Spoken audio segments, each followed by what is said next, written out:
ಆತ್ಮೀಯ ವೀಕ್ಷಕರೇ, ಮಾರ್ಚ್ 2025ನೇ ತಿಂಗಳ ಮಾಸ ಭವಿಷ್ಯ ಯಾವ ರೀತಿ ಇರುತ್ತೆ ಅನ್ನುವುದನ್ನು ನಾವು ಈಗ ನೋಡೋಣ.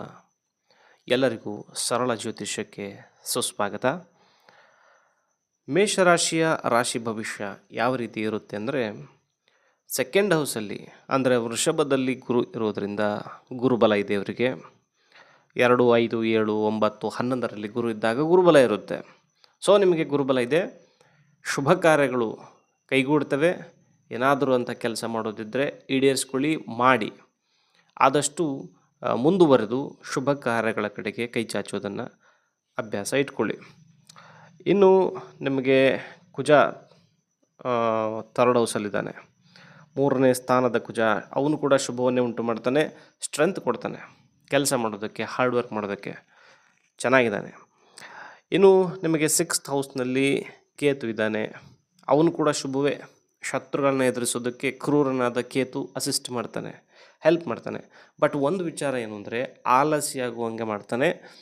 ಸಮಯ ಆರಾಮಾಗಿದೆ, ಯಾಕೆ ಕಷ್ಟ ಬೀಳಬೇಕು ಅನ್ನೋ ಮನಸ್ಥಿತಿ ಸ್ವಲ್ಪ ಬರೋ ಚಾನ್ಸಸ್ ಇರ್ತದೆ.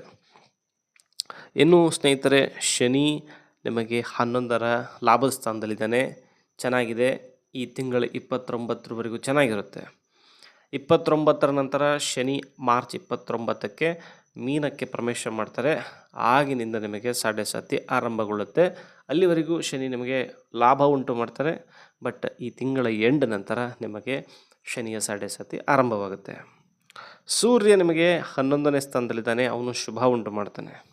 ಲಾಭದ ಸ್ಥಾನದಲ್ಲಿ ಸೂರ್ಯ ಒಳ್ಳೆಯದು ಮಾಡ್ತಾನೆ. ಏನು ಚಂದ್ರ ತಿಂಗಳ ಆರಂಭದಲ್ಲಿ ಚಂದ್ರ, ಬುಧ, ಶುಕ್ರ, ರಾಹು ಎಲ್ಲರೂ ನಿಮಗೆ 12ನೇ ಸ್ಥಾನದಲ್ಲಿದ್ದಾರೆ. ಶುಕ್ರ ಉಪಯೋಗ ಇಲ್ಲ, ಚಂದ್ರ ಬಲವನ್ನು ಕೊಡೋದಿಲ್ಲ, ರಾಹು ನಷ್ಟವನ್ನು ಉಂಟು ಮಾಡ್ತಾನೆ. ಸೊ ನಿಮ್ಮ ವ್ಯಯಸ್ಥಾನ ಜಾಸ್ತಿ ಇದೆ, ಖರ್ಚು ಸ್ವಲ್ಪ ಜಾಸ್ತಿ ಇರ್ತದೆ. ಇದನ್ನು ಹೊರತುಪಡಿಸಿದರೆ ಉಳಿದಂತೆ ಚೆನ್ನಾಗಿದೆ. ಇನ್ನು ವೃಷಭ ರಾಶಿಯವರಿಗೆ ಗುರು ರಾಶಿಯಲ್ಲೇ ಕೂತಿದ್ದಾನೆ, ಬ್ಯಾಲೆನ್ಸ್ ಮಾಡ್ತಾನೆ. ಬಟ್ ಗುರುಬಲ ಇಲ್ಲ ನಿಮಗೆ, ಅದೊಂದೇ ವಿಚಾರ. ಎರಡನೇದಾಗಿ ಕುಜ ಸೆಕೆಂಡ್ ಹೌಸಲ್ಲಿರೋದು, ಅದು ಕೂಡ ಏನು ಬೆನಿಫಿಟ್ ಅಂತ ಅನಿಸೋದಿಲ್ಲ. ಕೆಲಸ ಮಾಡೋದಕ್ಕೆ ಶಕ್ತಿ ಕಡಿಮೆ ಅನಿಸುತ್ತೆ, ಆಯಾಸ ಅನಿಸುತ್ತೆ, ಸ್ವಲ್ಪ ಬಳಲಿಕೆ ಉಂಟಾಗುತ್ತೆ ನಿಮಗೆ. 5th ಹೌಸಲ್ಲಿ ಕೇತು ಇರೋದ್ರಿಂದ ಅದೃಷ್ಟ ಕೈ ಹಿಡಿತಾ ಇಲ್ಲ. ಯಾಕೋ ನಾನು ಹಿಂದಿನ ಜನ್ಮದಲ್ಲಿ ಪುಣ್ಯ ಮಾಡಿದ್ದೇನೋ ಇಲ್ವೋ, ಈ ಜನ್ಮದಲ್ಲಿ ಯಾಕೆ ನನಗೆ ಯಾವುದು ಕೈಯೇ ಹಿಡಿತಾ ಇಲ್ಲ ಅಂತ ಗೊಂದಲ ಬೀಳ್ತೀರಿ ನೀವು, ಯಾಕಂದರೆ ಕೇತು ಇದ್ದಾನೆ ಅಲ್ಲಿ. ಇನ್ನು ಸ್ನೇಹಿತರೆ, 10ನೇ ಮನೆಯಲ್ಲಿ ನಿಮಗೆ ಸೂರ್ಯ ಮತ್ತು ಶನಿ. ಶನಿ 10ರಲ್ಲಿ ಕೆಲಸ ಮಾಡಲಿಕ್ಕೆ ಹಸ್ತಾನೆ, ಸೂರ್ಯ 10ನೇ ಮನೆ ಕಾರಕ. ಇಬ್ಬಿಬ್ಬರು ಕೂತಿದ್ದಾರೆ, ಕಷ್ಟಪಟ್ಟು ಕೆಲಸ ಮಾಡೋದಕ್ಕೆ ದಂಡಿಯಾಗಿ ಕೆಲಸ ಇರುತ್ತೆ, ಮೈ ಮುರಿಯುವಷ್ಟು ಕೆಲಸ ನಿಮಗೆ. ಸೊ ಲಾಭದಲ್ಲಿ ಚಂದ್ರಬಲ ಇದೆ, ಶುಕ್ರ ದಶೆ ಇದೆ, ರಾಹು ಕಣ್ಣು ಮುಚ್ಚಿ ಕೊಡ್ತಾನೆ, ತಗೊಳ್ತಾ ಹೋಗಿ. ಎಕ್ಸೆಪ್ಟ್ ಗುರುಬಲ, ದೊಡ್ಡ ಕೆಲಸಗಳಿಗೆ ಕೈ ಹಾಕಿಬಿಡಿ, ಅದರ ಹೊರತು ಚೆನ್ನಾಗಿದೆ. ಇನ್ನು ಕುಜ ಮಿಥುನದಲ್ಲಿದ್ದಾನೆ. ಮಿಥುನ ರಾಶಿಯವರ ರಾಶಿ ಭವಿಷ್ಯ ಯಾವ ರೀತಿ ಇದೆ ಅಂತ ನೋಡೋಣ. ಫಸ್ಟ್ ಹೌಸಲ್ಲೇ ನಿಮ್ಮ ರಾಶಿಯಲ್ಲೇ ಕುಜ ಕೂತಿದ್ದಾನೆ, ಶುಭ ಉಂಟು ಮಾಡೋದಿಲ್ಲ, ಪಿತ್ತ ಹೆಚ್ಚಾಗುವಾಗ ಮಾಡ್ತಾನೆ. ಆರೋಗ್ಯದಲ್ಲಿ ಏರಿಳಿತ, ಡೈಜೆಷನಲ್ಲಿ ಸಮಸ್ಯೆ, ರಕ್ತದಲ್ಲಿ ವಿಕಾರಗಳು ಕಾಣಿಸಿಕೊಳ್ಳುವುದು ಚಾನ್ಸಸ್ಸು ಜಾಸ್ತಿ ಆಗ್ತಾ ಹೋಗ್ತದೆ. 4th ಹೌಸ್ನಲ್ಲಿ ಕೇತು ಇರೋದ್ರಿಂದ ಮನೆಯ ವಾತಾವರಣ ಸ್ವಲ್ಪ ಕೆಡುತ್ತೆ, ಮನಸ್ತಾಪಗಳು ಉಂಟಾಗ್ತವೆ ಈ ತಿಂಗಳಲ್ಲಿ ಅಂತ ನಿಮಗೆ ಅನಿಸೋದಕ್ಕೆ ಸ್ಟಾರ್ಟ್ ಮಾಡುತ್ತೆ. ಯಾಕೋ ಕಿರಿಕಿರಿ, ಮನಸ್ತಾಪ, ಮನೆಯಲ್ಲಿ ಘಟನೆಗಳು, ಏನೋ ಮನೆಯ ವಿಚಾರದಲ್ಲಿ ವಿಘ್ನಗಳು ಬರ್ತಾ ಇವೆ ಅಂತ ನಿಮ್ಮ ಮನಸ್ಸಲ್ಲಿ ಅನಿಸೋದಕ್ಕೆ ಸ್ಟಾರ್ಟ್ ಮಾಡ್ತದೆ. ನಿಮಗೆ 9ನೇ ಮನೆಯಲ್ಲಿ ಸೂರ್ಯ ಮತ್ತು ಶನಿ ಇದ್ದಾರೆ, ಅದು ದೋಷವನ್ನು ಕ್ರಿಯೇಟ್ ಮಾಡ್ತದೆ. ಮನೆಯ ಹಿರಿಯರೊಟ್ಟಿಗೆ, ಎಸ್ಪೆಷಲಿ ತಂದೆಯೊಟ್ಟಿಗೆ ನಿಮ್ಮ ಹೊಂದಾಣಿಕೆಯಲ್ಲಿ ಸಮಸ್ಯೆಗಳು ಉದ್ಭವವಾಗ್ತವೆ. ಕೆಲಸ ಮಾಡೋದರಲ್ಲಿ ಜಾಸ್ತಿ ಆಸಕ್ತಿ ಇರೋದಿಲ್ಲ. ಈಗ ಮಾಡಿದರೂ ಕೂಡ ಅದರಿಂದ ಪ್ರಾಪ್ತಿ ಕಡಿಮೆನೇ ಇರುತ್ತೆ, ಯಾಕಂದರೆ ರಾಹು ಇದ್ದಾನೆ. ಕೆಲಸ ಮಾಡಿದರೆ ಅಷ್ಟು ಅನುಕೂಲ ಆಗದೇ ಇರತಕ್ಕಂತಹ ಸಿಚುವೇಶನ್, ಯಾಕಂದರೆ ಚಂದ್ರನೊಟ್ಟಿಗೆ ರಾಹು ಇರೋದು. ಇನ್ನು ಕರ್ಕ ರಾಶಿಯವರ ರಾಶಿ ಭವಿಷ್ಯ. ಸ್ನೇಹಿತರೆ, ಕರ್ಕ ರಾಶಿಯವರಿಗೆ ಈಗ 11ರಲ್ಲಿ ಗುರು ಇದ್ದಾನೆ, ಗುರುಬಲ ಇದೆ. 12ರಲ್ಲಿ ಕುಜ ಇದ್ದಾನೆ, ಕುಜನ ಸ್ಟ್ರೆಂತ್ ಇಲ್ಲ. 3ನೇ ಸ್ಥಾನದಲ್ಲಿ ಕೇತು ಬಲ ಕೊಡ್ತಾನೆ ಕೆಲಸ ಮಾಡೋದಕ್ಕೆ, ಅವನು ಚೆನ್ನಾಗಿದ್ದಾನೆ. ಮುಖ್ಯವಾದ ವಿಚಾರ ಏನು ಅಂದರೆ, ಸೂರ್ಯ ಇದೇ ಮಾರ್ಚ್ 14ಕ್ಕೆ ತನ್ನ ಕುಂಭರಾಶಿಯನ್ನು ಬಿಟ್ಟು ಆತ ಮೀನರಾಶಿಗೆ ಪ್ರವೇಶ ಮಾಡ್ತಾನೆ. ಸೊ ಆತ ಹೆಚ್ಚು ಹೆಚ್ಚು ಆತನಿಗೆ ಈಗ ಏನಿದೆ ಅಂತಂದರೆ ಬಲ ಹೆಚ್ಚಾಗ್ತಾ ಹೋಗ್ತಾ ಇದೆ, ಸ್ಥಾನಬಲ ಆಗ್ಬೋದು, ಆಯನದ ಅಂಶದ ಬಲ. ಹೀಗಾಗಿ ನಿಮಗೆ ಆತ ಭಾಗ್ಯದಲ್ಲಿ ಬಂದು ಕೂಡ್ತಾನೆ. ಕರ್ಕ ರಾಶಿಯವರಿಗೆ ಭಾಗ್ಯಸ್ಥಾನದಲ್ಲಿ ಮಾರ್ಚ್ 14ರ ನಂತರ ಸೂರ್ಯ ಕಾಣಿಸ್ಕೊಳ್ತಾನೆ. 14ರ ನಂತರ ನಿಮಗೆ ಚೆನ್ನಾಗಾಗುತ್ತೆ. ಗುರುವಿನ ಮನೆಯಲ್ಲಿ ಸೂರ್ಯ ಇರೋದರಿಂದ ಚೆನ್ನಾಗಾಗುತ್ತೆ. ಇನ್ನು ಶನಿ ನಿಮಗೆ ಈ ತಿಂಗಳ ಎಂಡಿಗೆ ಅಷ್ಟಮ ಶನಿ ಇತ್ತು ನಿಮಗೆ ಇಲ್ಲಿವರೆಗೂ. ಕಷ್ಟದ ಶನಿ, ಕಷ್ಟ ಕೊಡುವಂಥವನು, ಲಾಠಿ ಶನಿ ಅಂತ ಕರಿತೀವಿ ನಾವು ಅವನಿಗೆ, ಬೆಂಡತ್ತುವಂಥ ಶನಿ ಅವನಿದ್ದ. ಅವನು ಈ ತಿಂಗಳ ಎಂಡಿಗೆ ನಿಮ್ಮನ್ನು ಬಿಟ್ಟು ಭಾಗ್ಯಸ್ಥಾನಕ್ಕೆ ಹೋಗಿ ಕೂತ್ಕೊಳ್ತಾನೆ 9ನೇ ಮನೆಯಲ್ಲಿ. ಅವನು 9ರಲ್ಲಿ ಬೆನಿಫಿಟ್ ಕೊಡೋನಲ್ಲ, ಬಟ್ ಅನಿಷ್ಟವೂ ಅಲ್ಲ, ಮಿಕ್ಸ್ ರಿಸಲ್ಟ್ ಕೊಡ್ತಕ್ಕಂಥವನು. ಚೆನ್ನಾಗಾಗುತ್ತೆ ನಿಮಗೆ ಈ ತಿಂಗಳಿನ ನಂತರ, ನಿಮಗೆ ಚೆನ್ನಾಗಾಗುತ್ತೆ. ಮತ್ತು ಇನ್ನು ಮುಂದುವರೆದು ಹೇಳೋದಾದರೆ, ಆವಾಗಲೇ ಹೇಳಿದೆ ಗುರುಬಲ ಇದೆ ನಿಮಗೆ, ಚೆನ್ನಾಗಿದೆ. ಇನ್ನು ಸಿಂಹರಾಶಿಯವರಿಗೆ ಸಪ್ತಮದಲ್ಲಿ ಶನಿ ಇದ್ದಾನೆ. ನಿಮಗೆ ವೈವಾಹಿಕ ಬದುಕು ಅವುಗಳನ್ನು ಅಟೆಂಡ್ ಮಾಡುವುದಕ್ಕೆ ಮಿಕ್ಸ್ ರಿಸಲ್ಟ್ ಕೊಡ್ತಕ್ಕಂಥ ಶನಿ ಮತ್ತು ಸೂರ್ಯ ಇದ್ದಾರೆ. ನೆನಪಿಟ್ಕೊಳ್ಳಿ, ಈ ತಿಂಗಳ ಎಂಡ್ ನಂತರ ಅಂದರೆ 30ನೇ ತಾರೀಕಿನ ನಂತರ ನಿಮಗೆ ಅಷ್ಟಮ ಶನಿ ಕಾಣಿಸ್ಕೊಳ್ತಾನೆ. ಕಷ್ಟಗಳು ಹೆಚ್ಚಾಗ್ತವೆ ಸಿಂಹರಾಶಿಯವರಿಗೆ.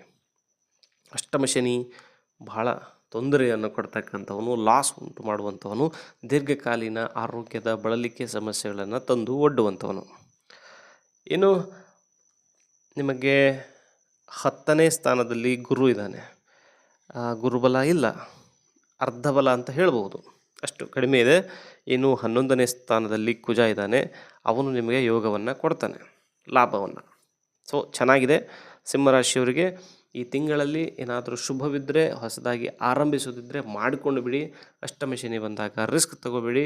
ಕೆಲಸ ಚೇಂಜ್ ಮಾಡೋದು, ಊರು ಚೇಂಜ್ ಮಾಡೋದು, ಮನೆ ಚೇಂಜ್ ಮಾಡೋದು, ಇಂಥವುಗಳನ್ನು ಆದಷ್ಟು ಅವಾಯ್ಡ್ ಮಾಡಿ.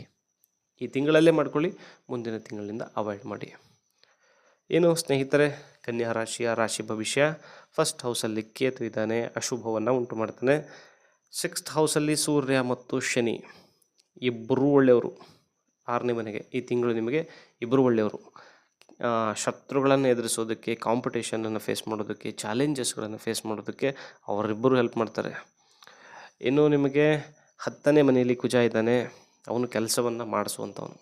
ಸೊ ಚೆನ್ನಾಗಿದೆ, ಏನೇ ಕೆಲಸ ಕೈ ಹಾಕಿ ಈ ಟೈಮಲ್ಲಿ ನಿಮಗೆ ಸಕ್ಸಸ್ ಆಗುತ್ತೆ. ಗುರುಬಲ ಇದೆ, ಕುಜನ ಬಲ ಇದೆ, ಸೂರ್ಯ ಶನಿಯ ಬಲ ಇದೆ, ಚಂದ್ರ ಮತ್ತು ಶುಕ್ರರ ಬಲವೂ ಇದೆ. ಸೊ ಕನ್ಯಾ ರಾಶಿಯವರಿಗೆ ಒಳ್ಳೆ ಅವಕಾಶ ಅಂತ ಹೇಳ್ಬೋದು ಇದನ್ನು. ಇನ್ನು ತುಲಾ ರಾಶಿಯವರ ರಾಶಿ ಭವಿಷ್ಯ ಸ್ನೇಹಿತರೆ. ತುಲಾ ರಾಶಿಗೆ ಪಂಚಮ ಸ್ಥಾನದಲ್ಲಿ ಸೂರ್ಯ ಮತ್ತು ಶನಿ ಇದ್ದಾರೆ. ಪಂಚಮ ಶನಿ ಈ ಒಂದು ತಿಂಗಳು ನಿಮಗೆ ಕಷ್ಟ ಇರುತ್ತೆ. ತುಲಾದವರಿಗೆ ಕಷ್ಟ, ಯಾಕೆಂದರೆ ಪಂಚಮ ಶನಿ ಮುಕ್ತಾಯವಾಗಬೇಕು, ಅಲ್ಲಿವರೆಗೂ ಇರ್ತದೆ. ಇನ್ನು ನಿಮಗೆ 8ನೇ ಸ್ಥಾನದಲ್ಲಿ ಗುರು ಇದ್ದಾನೆ. ಗುರುಬಲ ಇಲ್ಲ ನಿಮಗೆ. 9ರಲ್ಲಿ ಕುಜ ಇದ್ದಾನೆ. ಕುಜನ ಸ್ಟ್ರೆಂತೂ ಇಲ್ಲ. ಫೇಸ್ ಮಾಡಬೇಕು ಅನ್ನೋ ಇಚ್ಛೆ ಇರುತ್ತೆ ಸಮಸ್ಯೆಗಳನ್ನು, ಆದರೆ ಫೇಸ್ ಮಾಡಲಿಕ್ಕೆ ಶಕ್ತಿ ಸಾಲೋದಿಲ್ಲ, ಅವಕಾಶಗಳು ಒದಗೋದಿಲ್ಲ, ಅವಕಾಶಗಳನ್ನೇ ಕೊಡೋದಿಲ್ಲ ಜನ. ದುಡಿಬೇಕು ಅನ್ನೋ ಮನಸ್ಥಿತಿ ಇರುತ್ತೆ, ಆದರೆ ಉದ್ಯೋಗವೇ ಸಿಗೋದಿಲ್ಲ ಅನ್ನುವಂತಹ ಒಂದು ಅಸಹಾಯಕವಾದಂಥ ಸ್ಥಿತಿ, ಒಂದು ಅನುಭವ ನಿಮಗೆ ಈ ತಿಂಗಳಲ್ಲಿ ಬರುತ್ತೆ.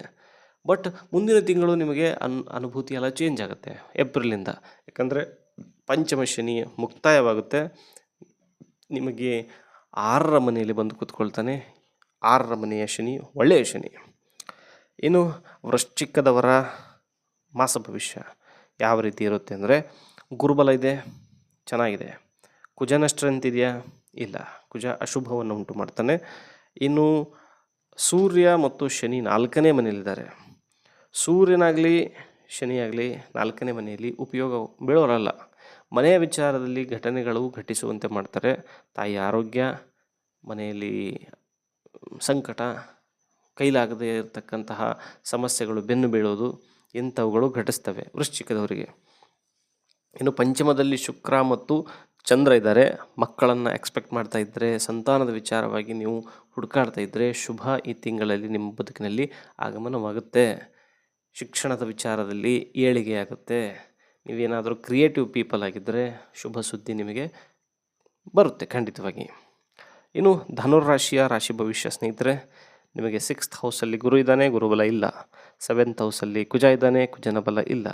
ನಿಮಗೆ ಥರ್ಡ್ ಹೌಸಲ್ಲಿ ಸೂರ್ಯ ಮತ್ತು ಶನಿ ಇದ್ದಾರೆ. ಅವರಿಬ್ಬರ ಬಲ ಇದೆ ನಿಮಗೆ. ಸೂರ್ಯನ ಬಲನೂ ಇದೆ, ಶನಿಯ ಸ್ಟ್ರೆಂತು ಇದೆ. ನೀವು ಕೆಲಸ ಮಾಡಬೇಕಷ್ಟೇ ಈ ಟೈಮಲ್ಲಿ. ಅಗ್ನಿತತ್ವದ ಧನುರಾಶಿಯವರು ಈಗ ಕೆಲಸ ಮಾಡಬೇಕಾದ ಸಮಯ. ಫೋರ್ತ್ ಹೌಸು ಮನೆ ನೆಮ್ಮದಿಯಾಗಿರುತ್ತೆ, ಖುಷಿ ಇರುತ್ತೆ, ನೆಮ್ಮದಿ ಇರುತ್ತೆ. ಯಾಕಂದರೆ ಚಂದ್ರ ಮತ್ತು ಶುಕ್ರ ಇಬ್ಬರು ಫೋರ್ತ್ ಹೌಸಲ್ಲೇ ಇದ್ದಾರೆ. ನಿಮಗೆ ಒಂದೇ ವಿಚಾರ ಏನಂದರೆ ಗುರುಬಲ ಇಲ್ಲ, ದೊಡ್ಡ ಕೆಲಸಗಳಿಗೆ ಕೈ ಹಾಕಬೇಡಿ. ಮದುವೆ ವಿಚಾರಗಳು, ದೊಡ್ಡ ದೊಡ್ಡ ಕೋರ್ಟು ಕಚೇರಿ ಕೆಲಸಗಳು, ಏನಾದರೂ ಖರೀದಿ ಇಂಥವು ಇದ್ದರೆ ಆದಷ್ಟು ಈಗ ಅವಾಯ್ಡ್ ಮಾಡಿ ಈ ತಿಂಗಳಲ್ಲಿ. ಇನ್ನು ಸ್ನೇಹಿತರೆ, ಮಕರ ರಾಶಿಯವರಿಗೆ, ಮಕರ ರಾಶಿಯವರ ರಾಶಿ ಭವಿಷ್ಯದ ಅನುಸಾರ ಈ ತಿಂಗಳಿಗೆ ಅವರಿಗೆ 7.5 ಎಂಡ್ ಆಗುತ್ತೆ. ಸೊ ಫ್ರೀ ಆಗ್ತಾರೆ. ಥರ್ಡ್ ಹೌಸಿಗೆ ಶನಿ ಹೋಗಿ ಕೂತ್ಕೊಳ್ತಾನೆ. ಮುಂದಿನ ತಿಂಗಳು ನಿಮಗೆ ಅನುಕೂಲವನ್ನು ಉಂಟು ಮಾಡ್ತಾನೆ. ಏನು ಅಲ್ಲಿವರೆಗೂ ನಿಮಗೆ ಕಷ್ಟ ಇದೆ ಶನಿಯಿಂದ. ಈಗ ಬಿಟ್ಟು ಹೋಗ್ತಾ ಇರೋ ಕಾರಣಕ್ಕಾಗಿ ಅಷ್ಟಾಗಿ ಏನು ವಿಶೇಷವಾದ ಕಷ್ಟ ಬರಲಿಕ್ಕಿಲ್ಲ. ಬಟ್ ಆದರೂ 7.5 ಇನ್ನು 3ನೇ ಸ್ಥಾನದಲ್ಲಿ ಶುಕ್ರ ಮತ್ತು ಚಂದ್ರ ಇರೋದ್ರಿಂದ ನೀವು ಪರಿಶ್ರಮ ಮಾಡಬೇಕು ಅಂತ ಅಂದ್ಕೊಂಡ್ರು ಅಂಥ ಕೆಲಸಗಳು ನಿಮಗೆ ಸಿಗೋದೇ ಇಲ್ಲ. ದುಡಿಬೇಕು ಅಂತ ಇರ್ತೀರಿ, ಕೆಲಸಗಳು ಕೈಗೆ ಹತ್ತೋದಿಲ್ಲ. ಸಿಕ್ಕಿರೋ ಕೆಲಸ ಯಾವುದಕ್ಕೂ ಸಾಲೋದಿಲ್ಲ. ನಿಮ್ಮ ಯೋಗ್ಯತೆಗೂ ನೀವು ಮಾಡ್ತಾ ಇರೋ ಕೆಲಸಕ್ಕೂ ತಾಳ ಹೊಂದೋದೇ ಇಲ್ಲ. ನೀವು ಕಲ್ತದ್ದೊಂದು, ಮಾಡ್ತಾ ಇರೋದೊಂದು, ಇಂತಹದ್ದೊಂದು ವಿರೋಧಾಭಾಸ ನಿಮಗೆ ಎದುರಾಗುತ್ತೆ. ಬಟ್ ಪಂಚಮದ ಗುರು ಇದ್ದಾನೆ ನಿಮಗೆ, ಗುರುಬಲ ಇದೆ, ಕಷ್ಟವೂ ಇದೆ, ಗುರುಬಲವೂ ಇದೆ, ನೆಮ್ಮದಿ ಇರುತ್ತೆ. ಬದುಕಿನಲ್ಲಿ ಎಷ್ಟು ಬೇಕೋ ಅಷ್ಟು ಯೋಗ ಖಂಡಿತವಾಗಿ ಇರುತ್ತದೆ. ಇನ್ನು ಸ್ನೇಹಿತರೆ, ಕುಂಭ ರಾಶಿ ಭವಿಷ್ಯ 7.5 ಇದೆ. ಅಂಥದ್ದೇನು ವಿಶೇಷವಾದಂತಹ ಪೀಡೆ ಬಾಧೆ ಇರುವುದಿಲ್ಲ. ಯಾಕೆಂದರೆ ನಿಮ್ಮ ರಾಶಿಗೆ ಅಧಿಪತಿ ಶನಿ ಅವನದೇ ದಶಾಭುಕ್ತಿಯ ಒಳಗಿದ್ದರೆ ಅಂತಂದರೆ ಇನ್ನೇನು ಕಷ್ಟ ಜಾಸ್ತಿ ಇರೋದೇ ಇಲ್ಲ. ಏನು ನಿಮಗೆ ಸೆಕೆಂಡ್ ಹೌಸ್ನಲ್ಲಿ ಚಂದ್ರ ಮತ್ತು ಶುಕ್ರ ಇದ್ದಾರೆ. ಚಂದ್ರ ಬಲವನ್ನು ಕೊಡ್ತಾನೆ, ಶುಕ್ರ ವಿಪರೀತ ಕಷ್ಟವನ್ನೇನು ಕೊಡೋದಿಲ್ಲ, ಅವನು ಯೋಗವನ್ನೇ ಕೊಡ್ತಾನೆ ಸೆಕೆಂಡ್ ಹೌಸಲ್ಲಿದ್ದರೆ. ಏನು ನಿಮಗೆ 4ನೇ ಮನೆಯಲ್ಲಿ ಗುರು ಇದ್ದಾನೆ, ಗುರುಬಲ ಇಲ್ಲ. ಅಷ್ಟನ್ನು ಹೊರತುಪಡಿಸಿದರೆ ನಿಮಗೆ ಒಂದು ಆ್ಯಾವ್ರೇಜ್ ಆಗಿರ್ತಕ್ಕಂಥ ಟೈಮು. ಶನಿಯ ಬಾಧೆ ನಿಮಗೆ ಇತ್ತು ಅಂತಂದರೆ ಶನಿಗೆ ಪರಿಹಾರ ಉಪಾಯಗಳನ್ನು ಮಾಡಿಕೊಳ್ಳಿ. ಯಾವುದೇ ರಾಶಿಯವರಿರಲಿ, ನಿಮ್ಮ ಬದುಕಿನಲ್ಲಿ ನಿಮಗೆ ಕಷ್ಟ ಅನ್ನಿಸ್ತಾ ಇದ್ದರೆ, ಯಾವುದೇ ಸಮಸ್ಯೆಗೆ ಪರಿಹಾರ ಸಿಗ್ತಾ ಇಲ್ಲ ಅಂತ ಅನಿಸಿದರೆ ಅವಶ್ಯವಾಗಿ ನಮ್ಮ ದೂರವಾಣಿ ಸಂಖ್ಯೆಗೆ ನೀವು ಮೆಸೇಜ್ ಮಾಡಿ, ವಾಟ್ಸಪ್ ಮಾಡಿ, ನಮ್ಮ ಜೊತೆಯಲ್ಲಿ ನಿಮ್ಮ ಜಾತಕವನ್ನಿಟ್ಟುಕೊಂಡು, ಕುಂಡಲಿಯನ್ನಿಟ್ಟುಕೊಂಡು ಸಂಭಾಷಣೆಯನ್ನು ಮಾಡಿ ಪರಿಹಾರ ಉಪಾಯಗಳನ್ನು ತಿಳ್ಕೊಳ್ಬೋದು. ನಾವು ನಿಮಗೆ ಅತ್ಯಂತ ಸರಳ ಸುಲಭವಾದ ಪರಿಹಾರಗಳನ್ನು ತಿಳಿಸ್ತೇವೆ. ಮತ್ತು ನಿಮ್ಮ ಹತ್ರ ಜಾತಕ ಇಲ್ಲ ಅಂತಂದರೆ ಅತ್ಯಂತ ವಿವರವಾದ 40-45 ಪುಟದ ಸವಿಸ್ತಾರವಾದ ಜಾತಕ ಪುಸ್ತಕವನ್ನು ಕನ್ನಡ ಭಾಷೆಯಲ್ಲೇ, ಅದರಲ್ಲಿ ಎಲ್ಲ ಮಾಹಿತಿ ಇರುತ್ತೆ, ಅಂತಹ ಜಾತಕ ಪುಸ್ತಕವನ್ನು ನಾವು ಅತ್ಯಂತ ಕಡಿಮೆ ಬೆಲೆಯಲ್ಲಿ ಒದಗಿಸಿಕೊಡೋ ಕೆಲಸವನ್ನು ಮಾಡ್ತೇವೆ. ನೀವು ನಮ್ಮ ಗ್ರೂಪನ್ನು ಸೇರಿ ಈ ದಿನ ಭವಿಷ್ಯ, ಮಾಸ ಭವಿಷ್ಯಗಳನ್ನ ಆಲಿಸ್ಬೋದು. ಅದೇ ರೀತಿ ನಿಮ್ಮ ಜಾತಕಗಳನ್ನು ಪಡ್ಕೊಳ್ಬೋದು ಮತ್ತು ನಮ್ಮ ಜೊತೆಯಲ್ಲಿ ನೇರವಾಗಿ ಮಾತನಾಡಿ ಪರಿಹಾರೋಪಾಯಗಳನ್ನು ತಿಳಿದುಕೊಳ್ಬೋದು. ಇನ್ನು ಕೊನೆಯ ರಾಶಿ ಸ್ನೇಹಿತರೆ, ಮೀನರಾಶಿಯಲ್ಲೇ ಈಗ ಶುಕ್ರ ಸ್ಥಿತನಾಗಿದ್ದಾನೆ. ಶುಕ್ರ ದಶೆ ಇದೆ ನಿಮಗೆ. 12ನೇ ಮನೆಯಲ್ಲಿ ಸೂರ್ಯ ಮತ್ತು ಶನಿ ಇದ್ದಾರೆ. ಸೂರ್ಯನ ಬಲ ಇಲ್ಲ, ಸೂರ್ಯ ನಿಮಗೆ ಅಶುಭ, ವ್ಯಯವನ್ನು ಉಂಟು ಮಾಡ್ತಾನೆ. ಇನ್ನು ಶನಿ ಕೂಡ ವ್ಯಯವನ್ನು ಉಂಟು ಮಾಡುವಂಥವನು. ನಿಮಗೆ 7.5 ಇದೆ. ಸೊ ಅಷ್ಟಾಗಿ ಚೆನ್ನಾಗಿರೋ ಟೈಮ್ ಅಲ್ಲ. ಇನ್ನು ನಿಮಗೆ 3ನೇ ಮನೆಯಲ್ಲಿ ಗುರು ಇದ್ದಾನೆ, ಗುರುಬಲವೂ ಇಲ್ಲ. 4ನೇ ಮನೆಯಲ್ಲಿ ಕುಜ ಇದ್ದಾನೆ, ಕುಜನ ಸ್ಟ್ರೆಂತೂ ಇಲ್ಲ. ಇದು ಹೆಂಗಿದೆ ಅಂತಂದರೆ ಮೀನದವರಿಗೆ ಆ ಕಡೆಗೆ ಉಗುಳುವ ಹಾಗೂ ಇಲ್ಲ, ಈ ಕಡೆ ನುಂಗುವ ಹಾಗೂ ಇಲ್ಲ, ಆ ಥರದ ಒಂದು ಸಂದಿಗ್ಧತೆ ಇರುತ್ತೆ. ಅಷ್ಟಕ್ಕೂ ಮಿಕ್ಕಿ ನೀವು ಮೀನದವರು ಚೆನ್ನಾಗೇ ಇದ್ದೀವಿ ಅಂತ ಅಂದ್ಕೊಂಡಿದ್ರೆ ಅಥವಾ ಚೆನ್ನಾಗಿದ್ದರೆ ಅದರ ಅರ್ಥ ನಿಮ್ಮ ಜಾತಕದ ಮೂಲ ಕುಂಡಲಿಯಲ್ಲಿ ಗುರುವಿನ ಸ್ಟ್ರೆಂತ್ ಭಾಳ ಚೆನ್ನಾಗಿರಬೇಕು, ಶನಿ ಒಳ್ಳೆಯ ಸ್ಥಾನದಲ್ಲಿ ಇರಬೇಕು. ಇವೆರಡಿತ್ತು ಅಂತಂದರೆ ನಿಮಗೆ ಈಗಲೂ ಕೂಡ ಮೀನದವರಿಗೆ ಯಾವುದೇ ಕಷ್ಟ ಅಂತ ಬರುವುದಿಲ್ಲ. ಅದು ಎಲ್ಲ ತಿಳ್ಕೊಳ್ಬೇಕು ಅಂತಂದರೆ ಖಂಡಿತವಾಗಿ ನಮಗೆ ಮೆಸೇಜ್ ಮಾಡಿ, ನಾವು ನಿಮ್ಮ ವಿವರವಾದ ಜಾತಕ ಮತ್ತು ಅದೇನಿದೆ ಅನ್ನುವುದನ್ನು ತಿಳಿಸಿಕೊಡೋ ಪ್ರಯತ್ನ ಮಾಡ್ತೇವೆ. ಸ್ನೇಹಿತರೆ, ಮತ್ತೆ ನಾಳೆ ಭೇಟಿಯಾಗೋಣ, ನಾಳೆಯ ದಿನ ಭವಿಷ್ಯದೊಂದಿಗೆ.